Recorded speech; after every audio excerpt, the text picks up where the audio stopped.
आणि त्याच्या बाजूनं ते जे मीटर काटा आहे का दिसते ते त्याला असं पुश करा 2 खेप, झालं सुरू. काय ते ॲक्टिव्ह आले, काही सांगा नाही लागत. ते होते जमते ते करा ते.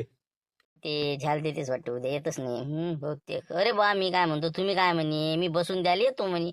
म्हणून आम्ही घेतलं राजा, ते आम्हाला बसवता नाही येऊन राहिला बरोबर. तुम्ही असे चाटील कामं नको करत दररोज किती म्हणजे एकाच वक्ती तुम्ही गोड बोलता आणि मग गोष्टी घेत ना कानावर. तुम्ही उद्या येऊन राहिले का नाही म्हणलं तुम्ही, हे सांगा मला पहिले आता. हो ना, आपण हे कसं आहे झडीचं वातावरण आहे. मी आणलं उद्या होते नाही होत. पाणी जर असंच राहिलं ते कुठं बसता पुरण पारण द्यायले. म्हणून म्हणलं उद्याचं कसं शक्यता कमी होती म्हणून. नाही आता तसं काही येत नाही नाही का. हो बरोबर, याला कसं आणलं लागते ते मला माहित आहे ना. अरे बा मी काय म्हणतो, तुमची इच्छा बा शेवटी. नाही येत तर नको येऊ, पण आता कसे 5-25 खपत होत तुमची उद्या. मी बऱ्याच जणांच्या कानावर टाकली गोष्ट, असं आहे चांगला आहे बा. म्हणलं कसं घेते तर मग अजून त्याच्या डोक्यातलं निघून गेलं तर बसा लाग.